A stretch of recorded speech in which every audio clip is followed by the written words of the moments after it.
It's almost like being in a supermarket for reptiles. So there's just row upon row of shelves or boxes or tubs filled with exotic animals.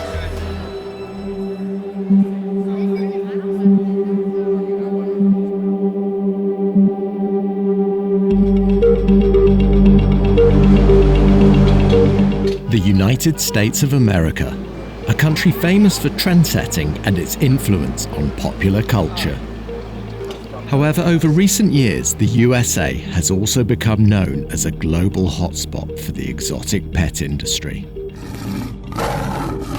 Recent estimates suggest that more than 17 million exotic pets are currently inhabiting American households, with one group of animals making up more than half the total: reptiles.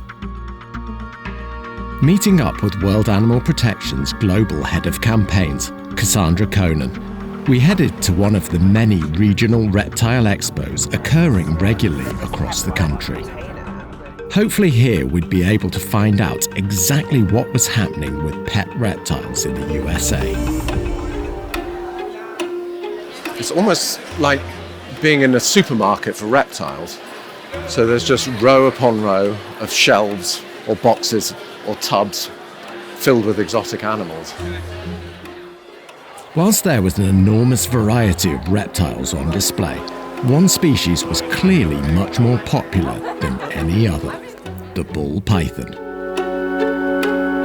This is quite a bizarre experience. Your whole life you're taught to keep away from snakes, and now suddenly I'm here at an expo in Memphis and there are a ton of people just walking around with snakes actually on their head. Speaking to a vendor, I got an insight into what drives the demand for bull pythons as pets. Do they mind being kept in these cases?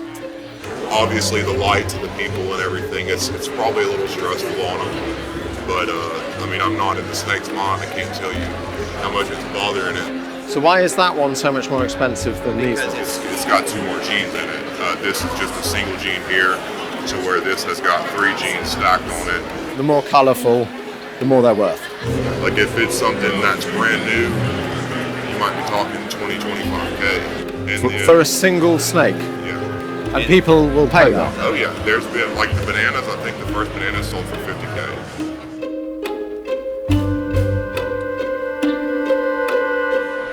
So do you breed all these as well, or? I bred everything that's on this table, except this one is my new baby. This one here? Yes, but everything else here, or was here, was bred at my house. Yeah. Hatched at my house. Yeah. With information gathered and keen not to overstay our welcome, we called time on the expo. Later on, we had a chance to put what we had seen into perspective. How stressful do you think it would be for the snakes to be under these bright lights all day, to be constantly picked up by people, to have no access to food, no access to water? It would be extremely stressful for them to be in those kinds of conditions. These animals are not being allowed to display their instincts, their natural instincts.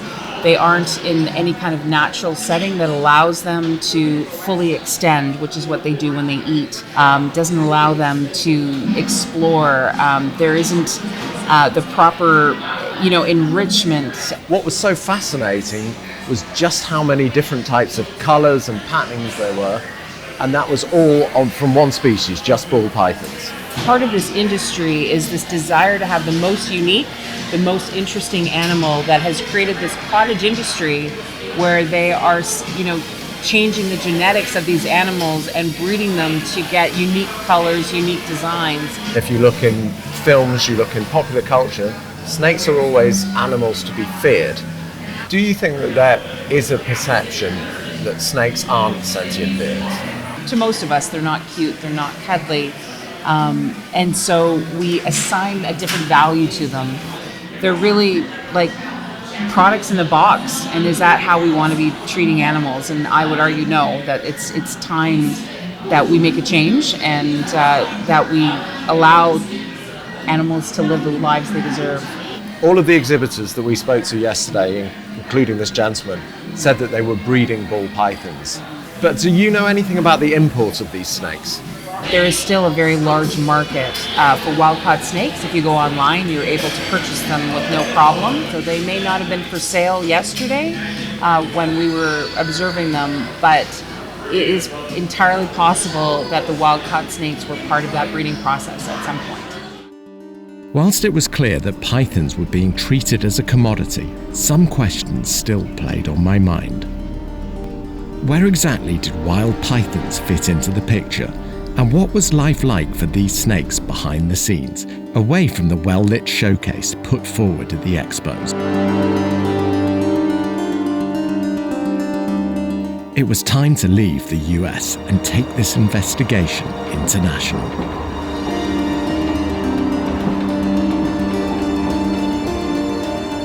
Travelling to the Czech Republic, I went to meet up with an old friend and exotic pet expert, Dr. Sid Notek, at the University of Brno.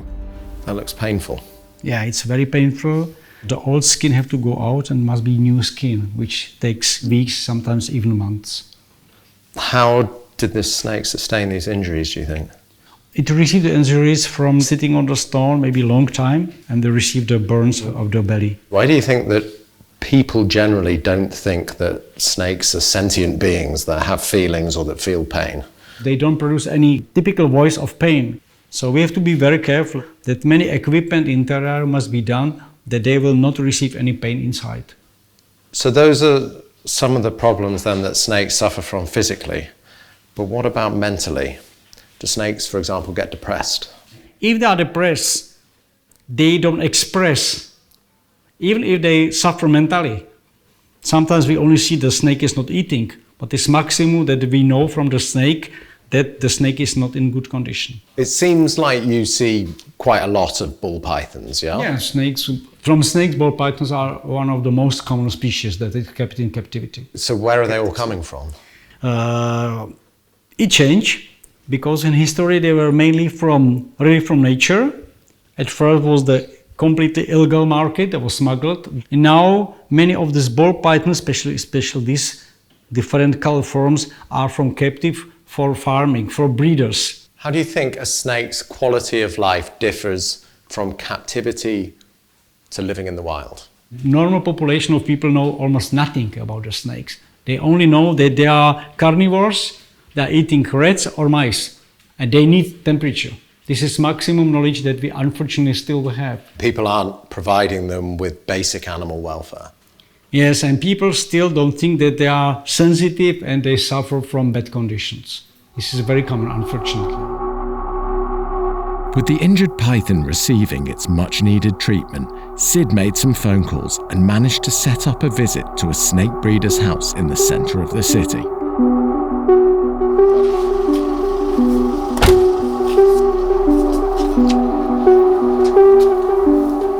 Entering the cramped apartment, we were met with snakes stacked in drawers and boxes from the floor to the ceiling.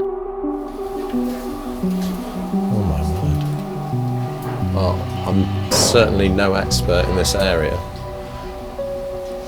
but I don't think it's too much to say that these snakes definitely don't have enough room.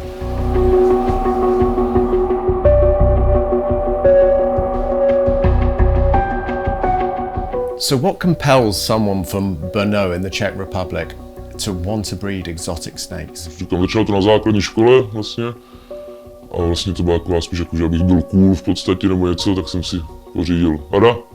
Že třeba spolužáci měli pasklípka nebo něco podobného, no a tím tak nějak začal můj koníček v podstatě se rozvíjet. How much can you sell some of these different color morphs for? Takže žádná třeba nejvyšší pevná cena není prostě u těch barev. Kolik se nám může vyšplhat, to jakože nikdo netuší, takový prostě dá v podstatě tu cenu. And where do you actually get these snakes from? Ty první původní, co mám, tak jsou z importu vlastně, na Jihu Afrika. Ouidah, Benin, birthplace of voodoo and the natural habitat of wild bull pythons. Here in the centre of this small dusty town, I found a connection to the snakes stronger than anything I had seen before. So what's the history of this temple? Le python est principalement vénéré à Ouidah et un peu partout aussi dans le Bénin, parce que c'est un serpent protecteur. C'est l'animal de la clairvoyance. C'est l'animal qui a ouvert les yeux à l'homme. Les gens, ici, le temple des pythons, c'est comme une église, un temple vaudou, où les gens viennent se ressourcer, les gens viennent prier, les gens viennent chercher des bénédictions. And where did all the pythons come from? Ici, c'était une grande forêt. Ouidah, c'était de la forêt, c'était de la brousse. Le python habitait ici depuis toujours. Le python vit avec la population. La population vit avec le python. C'est naturel. La plus grande partie des pythons, c'est dans les maisons chez les gens. Et quand les gens les trouvent chez eux, ils sont contents parce qu'ils se disent que c'est la divinité qui vient rendre visite. Pour eux, c'est une purification. I would like to show you some pictures now on my phone, if that's okay. These images were taken at a reptile expo in America, and this is how people are selling pythons and taking care of them.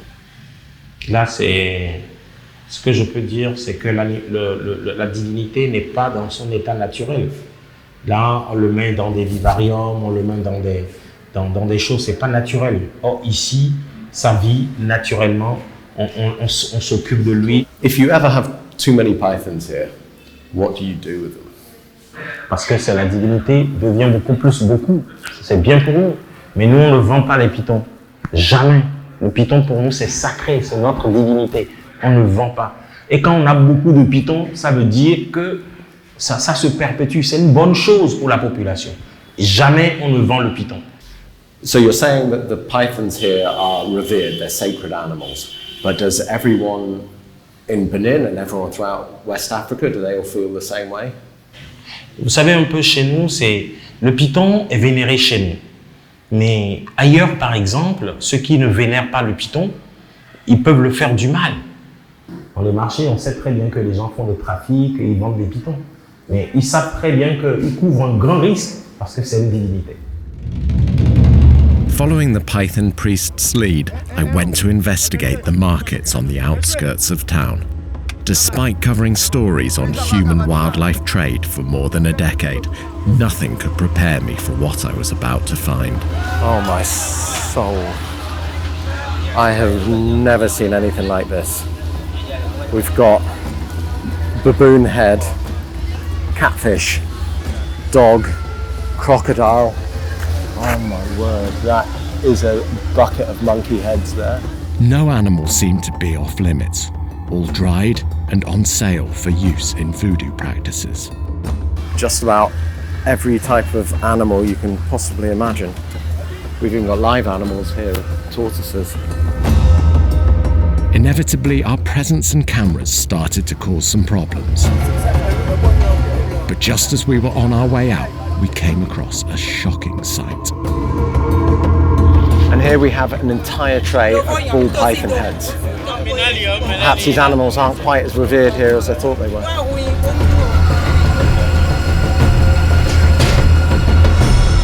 Between the snake's apparent sacred status at the temple and the discovery of dried pythons at the market, it still wasn't clear who was supplying these animals to the exotic pet industry. Desperate to find a new lead, I went online to get some answers. According to World Animal Protection Research, of all the pythons traded internationally, almost all of them come from only 3 countries in Africa. The biggest exporter? Ghana. Arriving into Accra, I went to meet up with Edith Kabasimi of World Animal Protection, who could hopefully shed some light on the python trade networks. Edith, what can you tell me about the python situation here in Ghana? So over the last 40 years, we are talking of over 3 million ball pythons having been exported from West Africa to the rest of the world. The majority of these go to the US. And if you look at the CITES database, ball pythons are the single most traded live animals from Africa. So how are the snakes making it out of Africa and then all over the world and in such large numbers? In order to export these sorts of numbers and consistently, you've got to be very organized. So what happens is that there are several ball python farms, hunters or collectors go out in the wild and collect pregnant female pythons and bring them to the ranches. They keep them until they lay the eggs, and then the eggs hatch. All the mothers are supposed to be taken back into the wild with 10% of the babies. But as to whether that happens, I mean, I have no idea. There are question marks there. Showing me imagery sent anonymously to World Animal Protection, Edith then revealed the state that some of the animals were held in inside these ranches. Conditions like this are a breeding ground for zoonotic diseases, and clearly the ranchers were targeting more than just pythons. I had to witness this for myself. Heading to the outskirts of the city, I went to meet up with the only rancher who was willing to speak to me. How many ball pythons do you have at the moment? 4. 4 snakes, 4 ball pythons in total, or 4 pregnant ones? No, 3 pregnant ones and 1 male. And where do all the snakes come from? So do you have like a team of people collecting them? Yes. We have, let me call it trappers. Let me call them trappers, okay? Those who are trained by our wildlife division, okay? And they are given permits, license to trap in specific areas. What do you do when they've laid the eggs? We put them together and incubate them. And then when they've hatched? Then we shoot the babies out. And how many snakes might you get then when it's breeding season? If you're able to collect a total of, let's say, 500 of this, then you are looking at 3,000, 3,500 babies.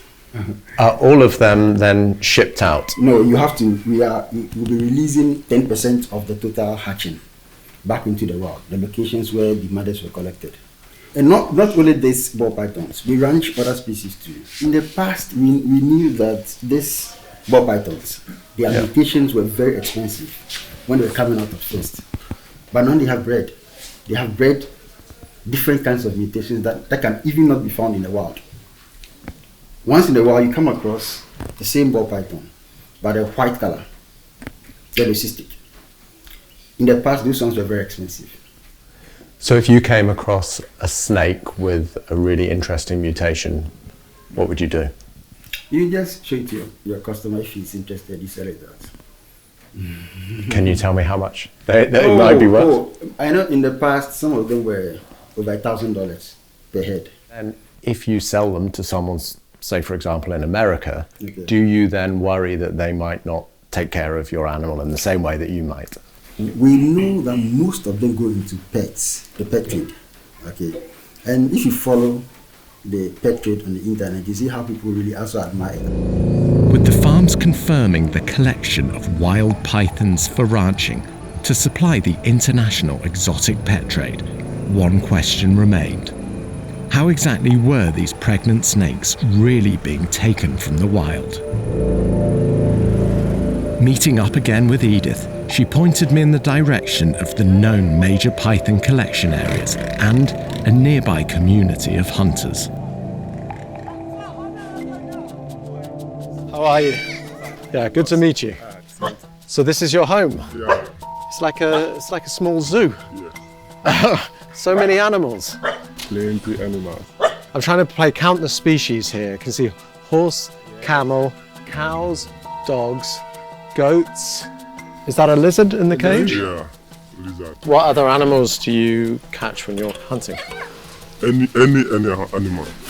Oh. They be like hyena. Yeah, they're civets. They're not grow yet. How did you catch these? We go hunting, then we see them, like their mother. Then their mother run to run, then we shoot up. Then we catch the babies. So you killed the mother, Yeah. and then you got the babies. And what about ball pythons? When we are going to the bush, we have a group we are going. So when we go to the bush inside, maybe everybody they pass in way use dog to go. And how many people? Sometimes we go 15 people, sometimes 5, sometimes we do about 100 people. Seeing the amount of hunters and the amount of dogs there are, you've got to wonder how any wildlife actually stands a chance. Hunt the animals because of the python, only the python will the hunt the bush animals. Well, this is definitely not what I was expecting so far. We're in the middle of what seems like a housing estate and a plantation. I don't know whether we're going to head out more over there into which looks like more forested area. But when we see the python, then small people, some go in, then catch them. Can you tell what it is from the smell? Yeah, you can tell. Oh, it's gone this way. So now we're going to follow it and see if they find the snake. Okay, so that's its tracks right there. I know it's in the burrow.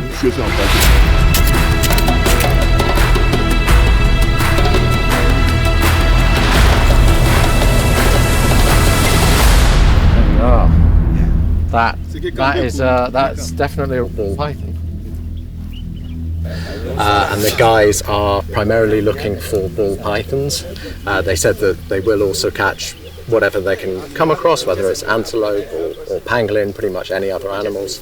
And then they can sell the ball pythons for as much as $1,000 per animal.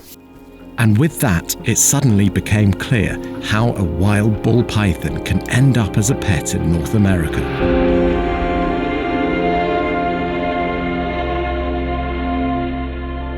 As my journey across the world comes to a close, it's hard not to feel for what many people consider to be a villainous creature.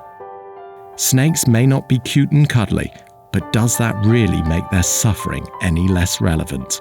Take ball pythons as an example. They're either born into a life of misery, or they're pulled from the wild, exploited, and transported there. And the driving force behind all of this? Us, the consumers.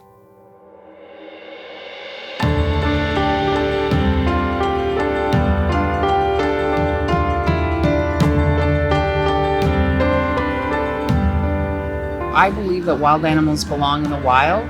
These animals are not domesticated, and there is no environment that we could create for them, even with our best intentions, even with the best care possible, that would allow them to live the life that they are naturally born to live.